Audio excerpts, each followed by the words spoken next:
Hello everyone, welcome to my channel. Today we will discussing a topic recruitment and selection. So let's start. Recruitment is like a jobs vacancies. जैसे कोई companies होती हैं वो advertisement निकालती हैं, उनके पास कोई वैकेंसी होती है जहाँ हायरिंग करते हैं किसी जॉब के लिए। तो उसके लिए जो कैंडिडेट्स होते हैं वो फॉर्म फिल करते हैं by watching an advertisement. Meaning process of stimulating prospectives candidates to apply for the job. ये एक प्रोसेस होता है, स्टिमुलेटिंग का मतलब होता है इंटरेस्ट। ये एक प्रोसेस है कैंडिडेट्स का इंटरेस्ट बढ़ाने का, कि वो ज़्यादा से ज़्यादा लोग जो हैं इस जॉब के लिए अप्लाई करें। Recruitment, it is the positive process as it seeks to attract as many candidate as possible. So yes, it is a positive process because इसमें ना हमने किसी को भी रिजेक्ट नहीं करना, ना ही किसी को मना बोलना है। हम चाहेंगे कि ज़्यादा से ज़्यादा जो लोग हैं इस जॉब के लिए अप्लाई करें। So it is a positive process. Definition according to Edwin B Flippo. अब एडविन बी फ्लिपो क्या कहता है? Recruitment is the process of searching for prospective employees and stimulating them to apply for jobs in the organisation.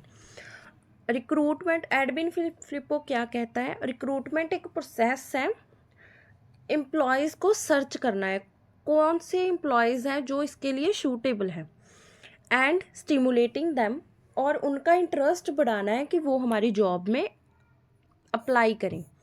For example, when government jobs arise advertisement then too much candidates apply for the job and online server work slow. On the other hand we can see that candidates are applying for the job.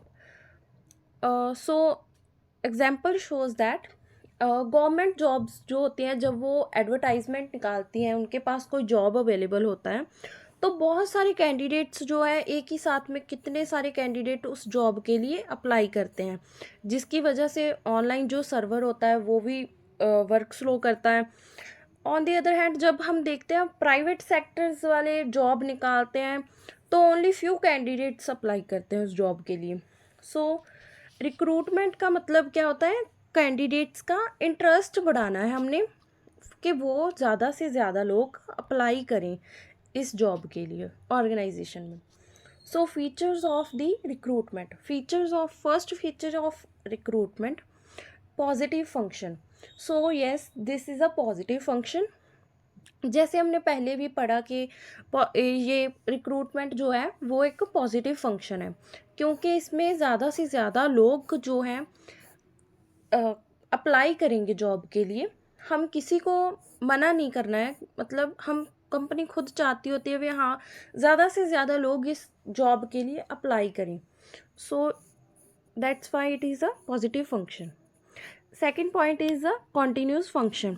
Yes, ये it is a continuous function because कोई person अगर company में job कर रहा है, वो retire हो जाएगा, अगर उसकी डेथ हो जाती है या फिर ट्रांसफ़र हो गया, तो उनको बार बार जो है हायरिंग करनी पड़ेगी और रिक्रूटमेंट होगी। Linking activity, so it is a linking activity because जो जब वो रिक्रूटमेंट करेंगे तभी जो होंगे एम्प्लॉयज़ जो हैं कैंडिडेट्स के साथ काम करेंगे, दोनों का लिंक होगा। Then fourth feature of a two way process. Two way process का मतलब है जैसे इन्होंने कंपनी वालों ने जॉब निकाली एंड कैंडिडेट्स ने अप्लाई किया, वो सिलेक्ट करेंगे उनमें से। It's a two way process, दोनों जो है इनमें इन्वॉल्व होते हैं। Process of a recruitment, so first step of a recruitment is the recruitment planning.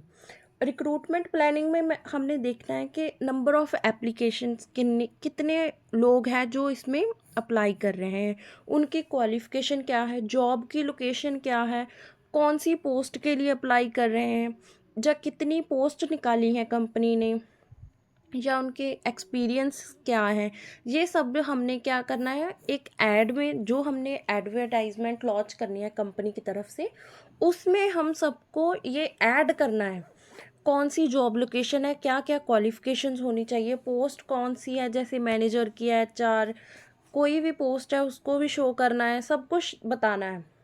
Second point of the process, sources of recruitment. जब हमने प्लानिंग कर ली है, then we see that many sources of recruitment. So हमें choice करनी है internal और external recruitment को यूज़ करना है। जैसे एक्सटर्नल मतलब हम कॉलेज में जाकर रिक्रूटमेंट करेंगे या फिर एम्प्लॉयमेंट एजेंसीज में जाएंगे। Then third step is a contacting sources. हमने सोर्स को सिलेक्ट कर लिया, सर्च करना है right source of recruitment and then contact them.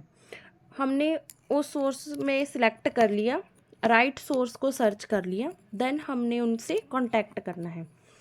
Fourth point is a application pool. After completing the contact, then you prepare a application pool.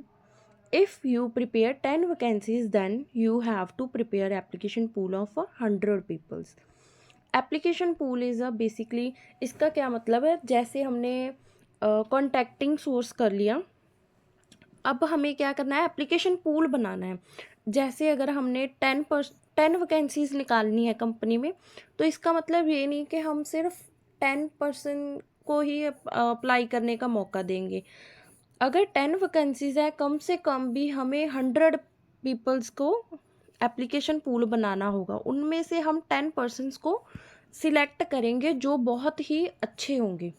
जैसे अच्छे like जैसे उनकी क्वालिफ़िकेशन बहुत बढ़िया होगी, या उनका जो टेस्ट होगा उसमें बहुत ज़्यादा मार्क्स लिए होंगे उन्होंने, उनमें से हमें 10% को सिलेक्ट करना है। Selection process is the last. Basically जो रिक्रूटमेंट है वो ना एप्लीकेशन पूल पे ही एंड हो जाती है, देन सिलेक्शन प्रोसेस स्टार्ट होता है। जैसे सिलेक्शन प्रोसेस, जैसे हम बोल सकते हैं 100% का जैसे हमने डेटा लिया था, उनमें से हमें 10% को सिलेक्ट कर दिया, तो this is a selection process. Then start selection. What is selection? Selection meaning choosing the best person for the job. बहुत सारे लोगों में से बेस्ट पर्सनस को चूज़ करना है हमें जॉब के लिए, कौन इस जॉब के लिए सूट करते हैं। Process of choosing and picking the right candidate who is most suitable for a vacant job position in the organisation. ये एक प्रोसेस है सिलेक्शन। हमें राइट कैंडिडेट को चूज़ करना है, कौन सा पर्सन, जो कौन सा कैंडिडेट है जो इस जॉब पोजीशन के लिए बिल्कुल सूटेबल है ऑर्गेनाइजेशन में। Then third, it is a negative process as it involves rejection of a unsuitable candidates. So जैसे रिक्रूटमेंट था उसमें हमें किसी का सिलेक्ट नहीं करना था, किसी को रिजेक्ट नहीं करना था, सो वो एक पॉजिटिव था। अब सिलेक्शन प्रोसेस में हमें क्या करना है, 100% में से सिर्फ 10% वैकेंसीज वालों को सिलेक्ट कर लिया और 990% को रिजेक्ट कर दिया। So that's why it is a negative process. Then definition. Definition जैसे बहुत सारे लोगों की डेफिनेशन होती है, जैसे according to Steven P Robbins and Mary Coulter, selection is a process of screening job applications to ensure that the most appropriate candidates are hired. Selection एक process है, हमें स्क्रीनिंग करनी है जॉब एप्लीकेशंस की। हमें क्या इंश्योर करना है, जॉब एप्लीकेशन जॉब को स्क्रीनिंग करने से हमें क्या इंश्योर करना है कि most appropriate candidates are hired. बहुत ही बढ़िया कैंडिडेट हमें हायर्ड करने हैं, ये इंश्योर करना है हमें। फॉर एग्जांपल, जैसे इसकी एग्जांपल से हमें क्लियर हो जाएगा, a company hiring for 10 vacancies and company have to prepare the application pool of 100 or 1000 persons Then company select 10 persons from 100 or 1000 and reject other 990 persons. So this process is known as a selection. जैसे इसमें बोला है एक company है कोई, वो hiring कर रही है फॉर 10 वैकेंसीज, उसने 10 वैकेंसीज निकाली हुई हैं. Then company have to prepare, उन्हें एप्लीकेशन पूल कितना बनाना होगा, जहाँ 100 का या 1000 पर्सनस का वो एक एप्लीकेशन पूल बनाएंगे. Then company select only 10 persons from the 1000 persons who are the suitable for this job. Then वो 990 persons को क्या होगा, रिजेक्ट कर देंगे. So this process is known as a selection. Process of a selection. First is a preliminary interview. So this is the first step of a selection. जैसे हम एक preliminary interview में जैसे जे ना वैसे गवर्नमेंट जॉब्स में नहीं होती, जे प्राइवेट सेक्टर में जब जॉब निकलती है तब वो क्या करते हैं, जब जो पर्सन ने कैंडिडेट ने अप्लाई करना होता है जॉब के लिए, उनकी ना एक बेसिक इंटरव्यू लेते हैं, उन्हें बुलाकर ऐसे उनके साथ उनकी कोई इंटरव्यू, जैसे कोई स्पेसिफिक इंटरव्यू नहीं, जैसे नॉर्मल क्वेश्चंस उन्हें पूछते हैं कि वो इस जॉब के लिए इंटरेस्ट भी है या फिर नहीं है interested. So second point of a selection is a receiving applications.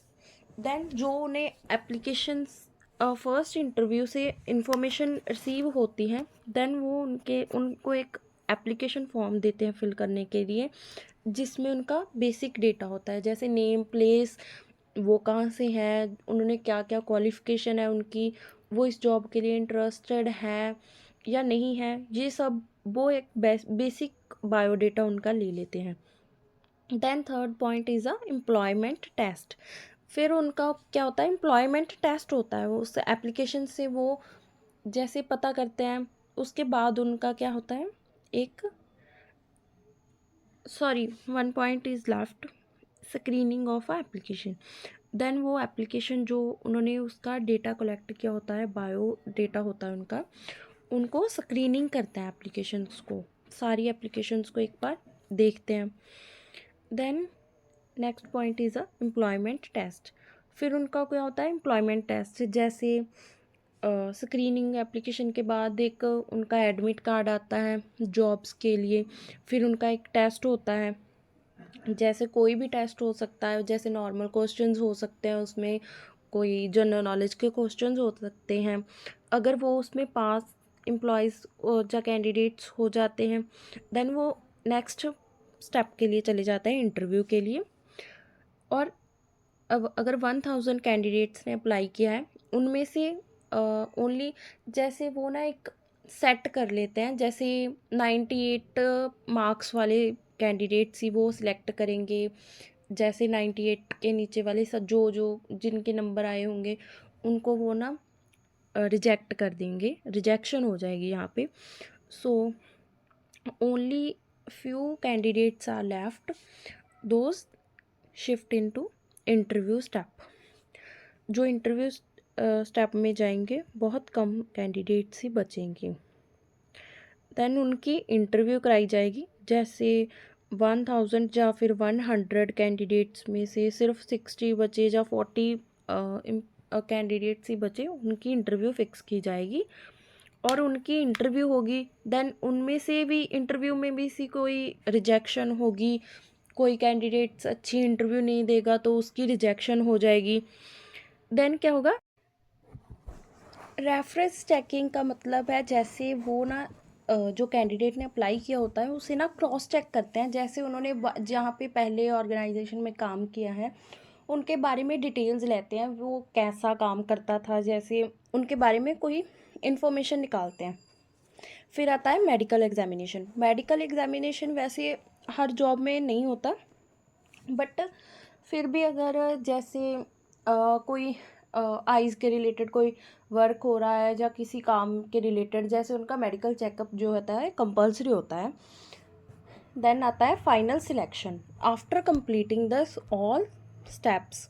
Then उनका जो कैंडिडेट बचते हैं, जैसे ओनली 10 कैंडिडेट्स की वैकेंसी थी हमारे पास, तो वो 10 कैंडिडेट्स को चूज़ कर लेते हैं उन सारे में से और 10 को सिलेक्ट कर लेते हैं। Then objectives of a selection, क्या ऑब्जेक्टिव्स है सिलेक्शन के? First is a select the suitable candidates. First objective होता है जैसे हमें कैंडिडेट को, कौन सा कैंडिडेट इस जॉब पोजीशन के लिए सूटेबल है उसे सिलेक्ट करना। Second is a place right candidate for right job. Right candidate जो जॉब के लिए सही है, उस जॉब के लिए जो कैंडिडेट सूटेबल है उसको जॉब दे देनी। Third is a verifies applicant capabilities. हमें एप्लीकेंट जिसने अप्लाई किया हुआ है जॉब के लिए, उसकी क्या कैपेबिलिटीज़ हैं उसको वेरीफाई करना। Third is a generate information about candidates. हमें जो है कैंडिडेट्स के बारे में इंफॉर्मेशन जनरेट होती हैं, जैसे उनके बारे में पता चलता है वो उनका क्या एक्सपीरियंस था, उनका क्या क्वालिफ़िकेशंस थी, वो कैसे नेचर के थे, ऐसे हमें इंफॉर्मेशन जो है कलेक्ट जनरेट होती है कैंडिडेट्स के बारे में। So our topic is complete.